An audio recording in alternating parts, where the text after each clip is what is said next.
Hello student, welcome to this video. इस video में हम देखने वाले हैं क्लास 10th के लिए इंपॉर्टेंट ऑब्जेक्टिव क्वेश्चन सीरीज। जैसा कि मैंने आपको बताया था कि एमपी बोर्ड के लिए आपकी बोर्ड परीक्षा जो है जल्द ही शुरू होने वाली है। इसके लिए 300 ऑब्जेक्टिव क्वेश्चन की सीरीज हमने शुरू करने का आपसे एक प्रकार से वादा किया था। तो आपको पता है कि एमपी बोर्ड के लिए जो क्वेश्चन हैं, ऑब्जेक्टिव क्वेश्चन हैं, वो बहुत ही ज़्यादा पूछे जाते हैं एमपी बोर्ड में। तो उसके लिए ये सीरीज स्टार्ट हो गई है। सबसे पहले हम देखेंगे क्षितिज काव्यखंड के, उसके बाद आपके गद्यखंड के देखेंगे, भाषा बोध, काव्य बोध, सभी के टोटल मिला के हम 300 ऑब्जेक्टिव क्वेश्चन कंप्लीट कराने वाले हैं, जिनसे आपकी बोर्ड परीक्षा में डेफिनेटली क्वेश्चन आपको मिलेंगे। यदि इनकी प्रैक्टिस जो कर लेता है तो डेफिनेटली आपको ऑब्जेक्टिव इसी में से मिलेंगे और मोस्टली क्वेश्चन आपके इसी में से आएंगे। मतलब एक दो ऐसे आ जाते हैं कभी कभी एग्जाम में, लेकिन मोस्टली क्वेश्चन यानी कि ज़्यादातर क्वेश्चन इसमें से आपको मिलेंगे। सबसे पहले देखते हैं क्षितिज काव्यखंड के। तो देखिए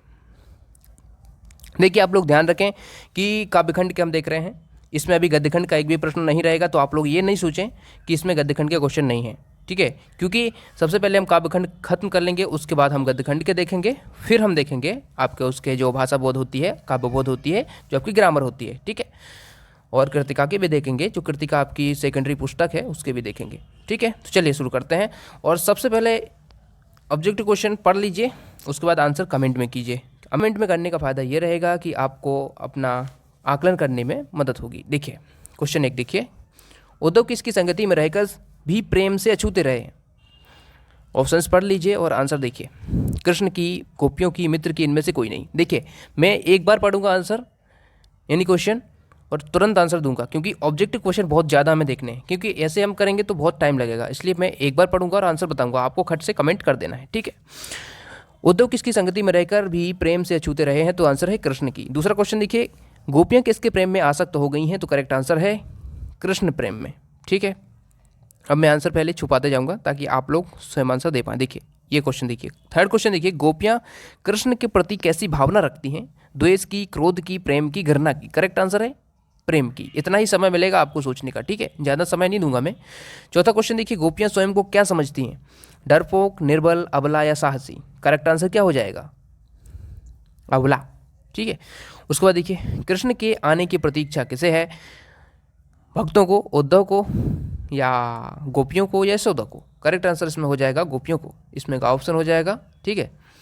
उसके बाद देखिए, गोपियों को कृष्ण का व्यवहार कैसा प्रतीत होता है, कैसा प्रतीत होता है, उदार, छलपूर्ण या निष्ठुर, या इनमें से कोई नहीं। तो आंसर हो जाएगा इसमें छलपूर्ण, ठीक है। गोपियों को अकेला छोड़कर कृष्ण कहाँ चले गए थे, करेक्ट आंसर हो जाएगा मथुरा, ठीक है। उसके बाद देखिए, कृष्ण का योग संदेश लेकर कौन आए थे। ये बहुत इंपॉर्टेंट क्वेश्चन है, ये बोर्ड परीक्षा में रिपीट भी हुआ है कई बार, ठीक है। तो इसका करेक्ट आंसर क्या हो जाएगा, उद्धव। कृष्ण का योग संदेश लेकर कौन आए थे, उद्धव आए थे, इसमें का ऑप्शन लगा लेंगे। उसके बाद देखिए, उद्धव के व्यवहार की तुलना किसके पत्तों से की गई है, किसके पत्तों से की गई है। करेक्ट आंसर हो जाएगा, जल्दी बताइए, कमेंट में लिख दीजिए। आपको लिखना कैसे है, 9 का ABCD में लिख सकते हैं, 9A ऐसे लिख सकते हैं, 10B ऐसे, ठीक है। जल्दी से आंसर लिखना है। करेक्ट आंसर, इस क्वेश्चन का करेक्ट आंसर हो जाएगा, उद्धव के व्यवहार की तुलना कमल के पत्ते से की गई है। तो खा ऑप्शन इसमें आपको लगा लेना है, ठीक है। तो देखिए क्वेश्चन आपका, किसने प्रेम की मर्यादा का उल्लंघन किया है, करेक्ट आंसर आपको बताना है। तो देख लीजिए इसमें ऑप्शन, इसमें घा ऑप्शन करेक्ट आंसर हो जाएगा, ठीक है, कृष्ण के। चलिए अब आगे बढ़ते हैं, क्वेश्चन नंबर आपका 11 देखते हैं। क्वेश्चन नंबर 11 आपसे करा है, कृष्ण की संगति में रहकर भी कौन उनके प्रेम से अछूते रहे हैं, उद्धव। करेक्ट आंसर कौन सा हो जाएगा, उद्धव, का ऑप्शन आपका हो जाएगा। उसके बाद देखिए क्वेश्चन नंबर 12 देखिए, इनमें से किस पक्षी की तुलना गोपियों से करी गई है। करेक्ट आंसर हो जाएगा हारिल, हारिल पक्षी की तुलना गोपियों से की गई है। क्वेश्चन नंबर 13 देखिए, उद्धव कृष्ण का कौन सा संदेश लेकर आए थे। करेक्ट आंसर है योग संदेश, का ऑप्शन हो जाएगा। उसके बाद देखिए, शिव जी का धनुष तोड़ने वाले को परशुराम अपना क्या समझते हैं, शत्रु समझते हैं, शत्रु समझते हैं, का ऑप्शन आपका आंसर हो जाएगा। उसके बाद देखिए, किसके बस में आकर लक्ष्मण के मुंह से होशपूर्वक वचन नहीं निकल रहे हैं। करेक्ट आंसर हो जाएगा काल, काल के बस में आके, ठीक है। उसके बाद देखिए प्रश्न 16 देखिए, लक्ष्मण का यह कथन एक फूंक से पहाड़ उड़ाना परशुराम के किस गुण को प्रदर्शित करता है या दर्शाता है। तो इसमें करेक्ट आंसर हो जाएगा योद्धा, ठीक है, इसमें आंसर हो जाएगा योद्धा, ठीक है। उसके बाद देखिए आगे देखते हैं, प्रश्न 17 देखिए, परशुराम पृथ्वी जीत कर किसे दान कर चुके हैं। करेक्ट आंसर हो जाएगा ब्राह्मणों को, ठीक है। तो इसमें का ऑप्शन हो जाएगा। क्वेश्चन नंबर 18 देखिए, सूरवीर अपनी वीरता कहाँ दिखाते हैं? तो इसमें करेक्ट आंसर क्या हो जाएगा? जल्दी से बताइए आंसर कमेंट में जरूर करना है। आंसर जो कमेंट करेगा समझ लीजिए उसका टेस्ट होगा और वो अच्छे से नंबर लाएगा, ठीक है। 18वां क्वेश्चन का देखिए, सूरवीर अपनी वीरता कहाँ दिखाते हैं? तो युद्ध में दिखाते हैं। खा ऑप्शन इसमें आंसर हो जाएगा। उसके बाद देखिए 19वां क्वेश्चन है, परशुराम किस कुल के घोर शत्रु हैं? करेक्ट आंसर हो जाएगा, जल्दी बताइए आंसर। करेक्ट आंसर हो जाएगा ग ऑप्शन क्षत्रिय, ठीक है। उसके बाद देखिए, परशुराम के वचन किसके समान कठोर हैं? तो करेक्ट आंसर क्या हो जाएगा? वज्र के समान कठोर हैं। किसके समान हैं? वज्र के। देखिए यदि आप लोग पूरी सीरीज ऐसे ही और चाहते हैं कंप्लीट क्वेश्चन सभी विषयों की, तो आप लोग कमेंट जरूर कर देना।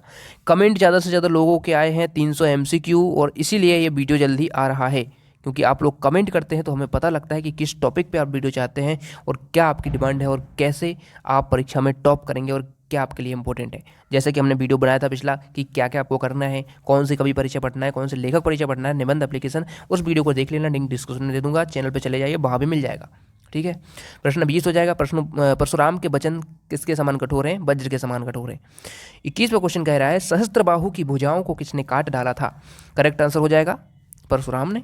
खा ऑप्शन आंसर हो जाएगा, ठीक है। अब देखिए ये क्वेश्चन एक ही चैप्टर के, ऐसे चैप्टर वाइज मैंने इसमें ऐड किए हैं, तो चैप्टर वाइज आपका पूरा रिवीजन होते जा रहा है, और आपको यदि नहीं पता है तो आंसर भी यहाँ से याद कर सकते हैं, क्योंकि ये क्वेश्चन बहुत इंपॉर्टेंट है आपके लिए।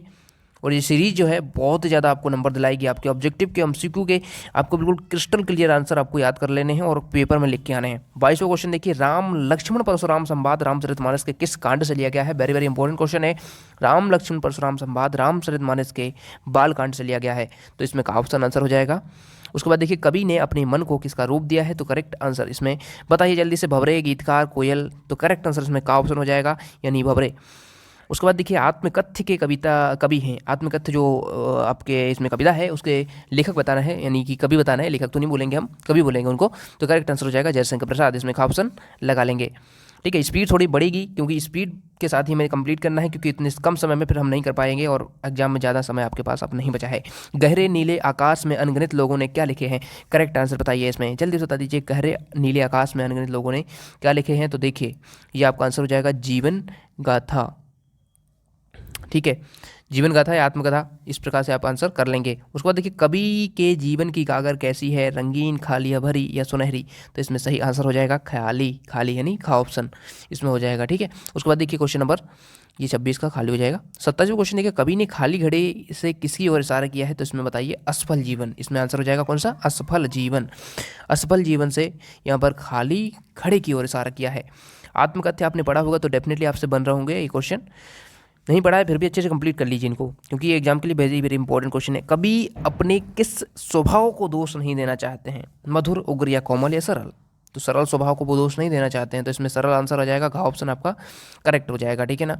कवि के आलिंगन में आते आते कौन रह गया?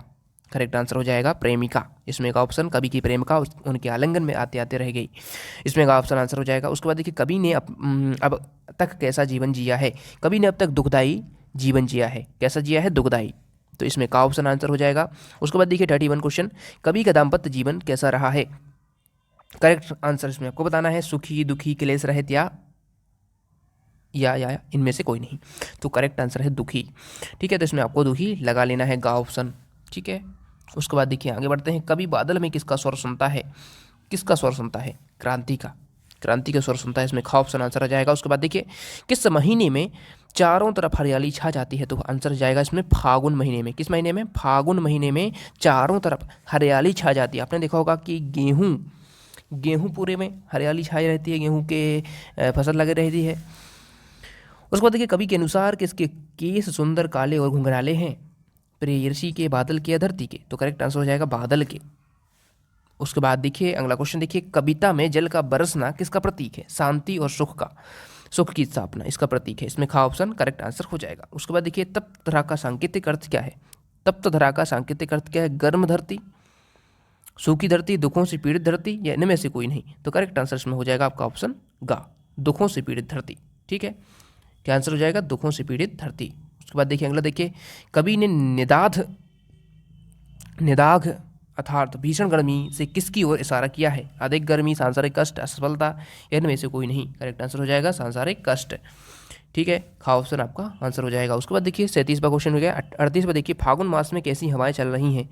मंद मंद नमी युक्त, मादक या शुष्क है? तो करेक्ट आंसर हो जाएगा मादक। ठीक है, कैसी हवाएं चल रही हैं? मादक, इसमें आपका गा ऑप्शन करेक्ट आंसर हो जाएगा।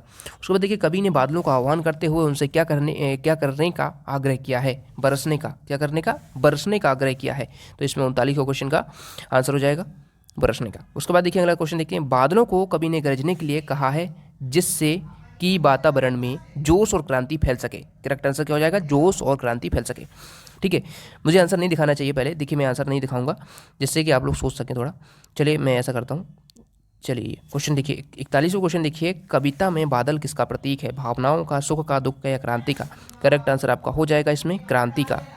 ठीक है, उसके बाद बढ़ते हैं अगले क्वेश्चन की तरफ। क्वेश्चन नंबर 42 कह रहा है, फागुन मास के कारण लोगों के चेहरे पर क्या है? खुशी, डर, दुख या मायूसी? करेक्ट आंसर हो जाएगा खुशी। ठीक है, तो इसमें खुशी आंसर हो जाएगा। उसके बाद देखिए, धराधर किसके लिए प्रयुक्त हुआ है? पृथ्वी, आकाश, समुद्र या बादल? धराधर यानी बादल किसके लिए प्रयुक्त हुआ है? बादलों के लिए। जो आपका चैप्टर है उसमें बादल के लिए ही सभी चीज़ें इसमें प्रयुक्त की गई हैं, तो बादल इसमें आंसर हो जाएगा। बादल अपनी गर्जन तर्जन से किसे घेर लेता है? समुद्र को, पृथ्वी को, आकाश को या इनमें से कोई नहीं? तो करेक्ट आंसर हो जाएगा, करेक्ट आंसर आपका हो जाएगा आकाश को। इसमें का ऑप्शन आपका कंप्लीट आंसर करेक्ट हो जाएगा। ठीक है, अगला देखते हैं क्वेश्चन नंबर, अगला देखते हैं। अगला क्वेश्चन आपसे कह रहा है, 45वां क्वेश्चन है, कविता अट नहीं रही में किस ऋतु के प्राकृतिक सौंदर्य का चित्रण किया गया है? ग्रीष्म ऋतु, वर्षा ऋतु, शरद ऋतु या लास्ट ऑप्शन बसंत ऋतु? करेक्ट आंसर इसमें हो जाएगा बसंत ऋतु। खा ऑप्शन आपका करेक्ट आंसर हो जाएगा। ठीक है ना। उसके बाद देखिए, कविता में झोपड़ी में कमल खिलने का क्या अर्थ है? झोपड़ी में फूल खिलना, पैसे कमाना, अमीर होना, गरीबी में आनंद? तो कविता में झोपड़ी में कमल खिलने का क्या अर्थ है? करेक्ट आंसर आपका हो जाएगा गरीबी में आनंद। ठीक है, तो घा ऑप्शन आपका आंसर हो जाएगा। उसके बाद देखिए, कवि को एकटक कौन निहार रहा है? लड़की, किसान, शिशु या मेहमान? करेक्ट आंसर इसमें क्या हो जाएगा? जल्दी से बताइए कमेंट में। कमेंट आपको करना है, कमेंट नहीं करेंगे इसका मतलब है कि आपको क्वेश्चन नहीं आते हैं। यदि नहीं आते हैं तो आप लोग फिर भी इनको अच्छे से कंप्लीट कर लीजिए और फिर से इस वीडियो को देखिए। 2-3 बार देख लेंगे ना तो आपकी प्रैक्टिस बहुत अच्छी हो जाएगी, क्योंकि खुद से पढ़ना और सुन के पढ़ना और वीडियो को देखना बहुत ही ज़्यादा इंप्रूवमेंट होता है आपका। तो इसको आपको 1-2 बार जरूर देख लें वीडियो को। यदि एक बार में हो जाएगा तो कोई दिक्कत नहीं है, यदि नहीं हो रहा है तो आप लोग एक बार पहले याद कर लें, फिर से अपने आप से आंसर दें। ठीक है, कभी कोई एकटक कौन निहार रहा है? तो करेक्ट आंसर हो जाएगा इसमें ऑप्शन शिशु। उसके बाद देखिए, बच्चे की मुस्कान में किसे पिघलाने की शक्ति है? कठोर व्यक्ति का मन पिघलाने की भी शक्ति है। ठीक है, उसके बाद देखिए, किसकी मुस्कान इतनी मनमोहक है कि ये मुर्दे में भी जान डाल सकती है? करेक्ट आंसर है नन्हे शिशु की। ठीक है, तो का ऑप्शन इसमें आंसर हो जाएगा। उसके बाद देखिए 50वां क्वेश्चन है 50, बच्चे की मुस्कान मुर्दे में जान डाल देती है, इसका क्या अर्थ है? बीमार व्यक्ति को ठीक कर देती है, मुर्दे को जीवित कर देती है, हताश व्यक्ति में आशा का संचार करती है? तो यही ऑप्शन का इसमें आंसर हो जाएगा, हताश व्यक्ति में आशा का संचार करती है। ठीक है ना, 50 क्वेश्चन हो गए। ठीक है, उसके बाद देखिए, नन्हे शिशु का शरीर किसकी तरह खिल उठता है? करेक्ट आंसर हो जाएगा कमल की तरह खिल उठता है। उसके बाद देखिए, नन्हा शिशु किस ओर अपलक देख रहा है, यानी पलक झपकाए बिना कहाँ देख रहा है? कवि को, माँ को, पिता को? तो करेक्ट आंसर हो जाएगा कवि को। ठीक है, इसमें का ऑप्शन आंसर हो जाएगा। उसके बाद देखिए 53 क्वेश्चन है, कविता फसल में किसकी महिमा पर प्रकाश डाला गया है? तो करेक्ट आंसर क्या हो जाएगा? फसलों की कविता, यानी फसलों की महिमा पर प्रकाश डाला गया है। क्वेश्चन नंबर 54 देखिए, मिट्टी का गुणधर्म किसे कहा गया है? जल, फसल, हवा या धूप? करेक्ट आंसर इसमें बताना है। 4 ऑप्शन को पढ़ लीजिए। करेक्ट आंसर देखिए फसल को। ठीक है, मिट्टी का गुणधर्म किसे कहा गया है? फसल को। उसके बाद देखिए 55 क्वेश्चन है, वायु का योगदान किन्हें बड़ा करने में होता है? तो किन्हें बड़ा करने में होता है? ऑप्शंस पढ़ लीजिए। देखिए, बच्चों को, फसलों को, पेड़ों को या जानवरों को? फसलों को। करेक्ट आंसर क्या हो जाएगा? फसलों को बड़ा करने में योगदान होता है। फसलों में किसकी मेहनत छिपी है? किसानों की, बच्चों की, कवि की या इनमें से किसी की? नहीं, किसानों की। ऑब्वियसली किसानों की आंसर हो जाएगा इसमें, का ऑप्शन हो जाएगा। कवि के अनुसार फसलें किनका बदला हुआ रूप है? बीजों का, खनिज लवणों का या पौधों का? तो इसमें करेक्ट आंसर आपका क्या हो जाएगा? तो इसमें करेक्ट आंसर क्या हो जाएगा? सूर्य की किरणों का। ठीक है, इसमें करेक्ट आंसर हो जाएगा आपका सूर्य की किरणों का। उसके बाद देखिए आगे बढ़ते हैं। प्रश्न क्रमांक आपका कौन सा है? 58, फसल किसके अमृत भरे प्रभाव से सिंच कर पुष्ट हुई है? बादलों के, तालाब के, नदियों के, नहरों के? करेक्ट आंसर हो जाएगा नदियों के। ठीक है, इसमें नदियों के आंसर हो जाएगा। उसके बाद देखिए 59 है, शिशु की प्रथम गुरु कौन होती है? तो माँ शिशु की प्रथम गुरु होती है। ठीक है, उसके बाद देखिए क्वेश्चन नंबर 60 देखिए, मुख्य गायक की आवाज़ कैसी होती है, ये बहुत इंपॉर्टेंट क्वेश्चन है। मुख्य गायक की आवाज़ क्या होती है, कड़क और गरजदार, मीठी या कोमल या थकी हुई।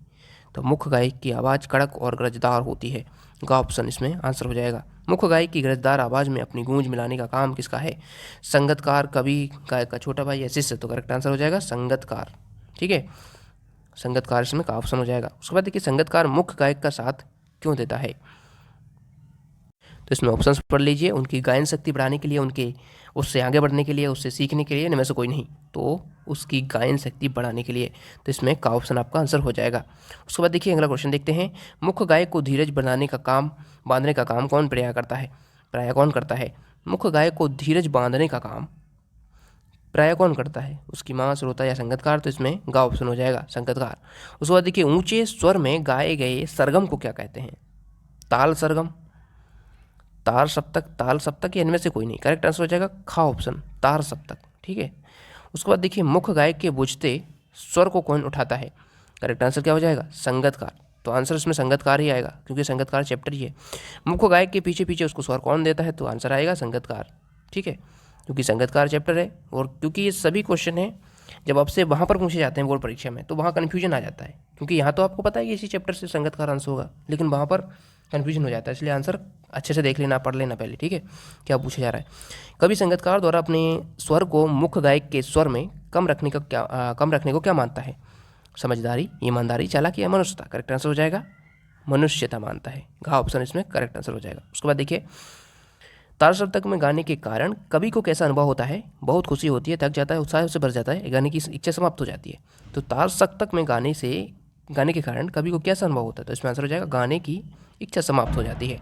उसके बाद देखिए 69, क्वेश्चन नंबर 69, मुख्य गायक से अधिक ऊंचे स्वर में गाना किसके लक्ष्य के विरुद्ध होगा, तो आंसर हो जाएगा संगतकार के लक्ष्य के विरुद्ध होगा। ठीक है, उसके बाद देखिए क्वेश्चन नंबर 70 है, किसके आवाज़ में हिचक सुनाई देती है, मुख्य गायक के, संगतकार के, अभिनेता के, या इनमें से कोई नहीं। तो इसमें आंसर हो जाएगा संगतकार के। ठीक है, तो संगतकार इसमें आंसर हो जाएगा। किसके गायन को सफल और प्रभावी बनाने में उसके संगतकार की भूमिका महत्वपूर्ण होती है, आंसर हो जाएगा इसमें मुख्य गायक के। ठीक है, 71वां क्वेश्चन 72वां देखिए, मुख्य गायक की कैसी आवाज़ को बल देकर संगतकार सहयोग देते हैं, मधुर, कर्कश, टूटती बिखरती। तो टूटती बिखरती इसमें आंसर हो जाएगा। अगला देखिए 73 क्वेश्चन है, संगतकार के लक्ष्य के विरुद्ध क्या है, मुख्य गायक के साथ गाना या अधिक ऊंचे, ये क्वेश्चन वही है, गा ऑप्शन आंसर हो जाएगा इसमें। ठीक है, हिंदी के पद्य साहित्य का दूसरा काल कौन सा है, इसमें करेक्ट आंसर हो जाएगा भक्ति काल। ठीक है, अब यहाँ पर आपके चैप्टर्स वाले क्वेश्चन कंप्लीट हो गए। यहाँ से आपका ये पद्य साहित्य का इतिहास वाले जो क्वेश्चन होते हैं उनसे आ गए हैं। ठीक है, मैंने आपका बिल्कुल पूरी तरह से ख्याल रखा है कौन से सिलेबस में है, कौन सा चैप्टर है, क्या है, पूरी तरह से आपके जो आपका सिलेबस एमपीक्यू बोर्ड ने जारी किया है उसी के आधार पर बताया है। ठीक है, तो हिंदी के पद्य साहित्य का दूसरा काल कौन सा है, तो इसमें करेक्ट आंसर कौन सा हो जाएगा, इसमें हो जाएगा करेक्ट आंसर आपका आदिकाल। ठीक है, आदिकाल लगा लेंगे। उसके बाद देखिए क्वेश्चन नंबर 74 है, आधुनिक काल का आरंभ होता है, आधुनिक काल का आरंभ माना जाता है, कब से माना जाता है, 1900 से, संवत 1900 से। ठीक है, संवत 1900 से माना जाता है। छायावाद के आधार स्तंभ कवि कौन से हैं, जयशंकर प्रसाद हैं। प्रयोगवाद के प्रवर्तक कवि अज्ञे। ठीक है, सच्चिदानंद, हीरानंद, बादशाहन, अज्ञे। अज्ञे का पूरा नाम कभी पूछ ले तो ऐसा लिख लेना, सच्चिदानंद, हीरानंद, बादशाहन, अज्ञे। 78 क्वेश्चन देखिए, नई कविता के कवि हैं निराला, महादेवी वर्मा, सुमित्रानंद पंत या रघुवीर सहाय। करेक्ट आंसर क्या हो जाएगा, नई कविता के जो कवि हो जाएंगे वो हो जाएंगे रघुवीर सहाय। ठीक है, उसके बाद देखिए भक्ति काल की समय सीमा क्या है, 1375 से 1700। ठीक है, संवत, बी ऑप्शन आंसर हो जाएगा। प्रयोगवाद का आरंभ माना जाता है 1943 से, वेरी वेरी इंपॉर्टेंट क्वेश्चन है, कई बार बोर्ड परीक्षा में रिपीट हुआ ये क्वेश्चन। तो 1943 से प्रयोगवाद का प्रारंभ माना जाता है। अगला देखिए रीतिकाल की समय सीमा मानी गई है, तो करेक्ट आंसर इसमें हो जाएगा 1643 से 1843 तक। ठीक है, सन। बिहारी किस काव्यधारा के कवि हैं, तो क्वेश्चन आपसे पूछ रहा है बिहारी किस काव्यधारा के कवि हैं, तो इसका करेक्ट आंसर क्या हो जाएगा, चलिए देखते हैं। इसका आंसर हो जाएगा रीति सिद्ध काव्यधारा, रीति सिद्ध काव्यधारा के कवि हैं। ठीक है, याद रखना आप लोग। रीतिकाल के कवि कौन है इसमें, तो भूषण हो जाएंगे, का ऑप्शन इसमें आंसर हो जाएगा। उसके बाद देखिए सूरदास, इसमें सूरसागर के रचनाकार कौन है, सूरदास हो जाएंगे। ठीक है, उसके बाद देखिए सूरदास के पदों की भाषा कौन सी है, ब्रज भाषा है। ठीक है, उसके बाद देखिए तुलसीदास की रचना विनय पत्रिका हो जाएगी। उसके बाद देखिए विनय पत्रिका कवि का नाम, एक ही क्वेश्चन है, तुलसीदास। इसमें तुलसीदास आना चाहिए ऑप्शन में, यहाँ पर तुलसीदास आ जाएगा आंसर इसमें, ठीक है। सुरसरावली के रचनाकार सूरदास। मंगलेश डबराल का जन्म स्थान है टिहरी गढ़वाल उत्तर प्रदेश उत्तराखंड, ठीक है। ये आपका इसमें का ऑप्शन आंसर हो जाएगा, ठीक है। जयशंकर प्रसाद का जन्म कहाँ हुआ था, तो करेक्ट आंसर में हो जाएगा प्रयाग वाराणसी, तो वाराणसी में हुआ था उनका जन्म, ठीक है। तो खा ऑप्शन में आंसर हो जाएगा। जयशंकर प्रसाद किसके प्रवर्तक माने जाते हैं, तो छायावाद के। उसके बाद देखिए निम्नलिखित में से कौन सी रचना सूर्यकांत त्रिपाठी निराला की है, तो उत्साह इसमें करेक्ट आंसर हो जाएगा। सूर्यकांत त्रिपाठी निराला का जन्म किस प्रदेश में हुआ था, उनका जन्म हुआ था पश्चिम बंगाल में, कोलकाता, ठीक है।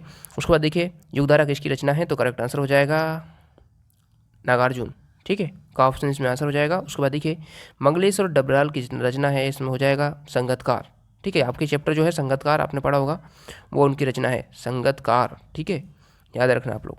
उसके बाद देखिए प्रवंचना का शाब्दिक अर्थ क्या होता है, ये 2022 या 23 की परीक्षा में पूछा गया क्वेश्चन है बोर्ड में, तो इसमें आंसर हो जाएगा धोखा, ठीक है।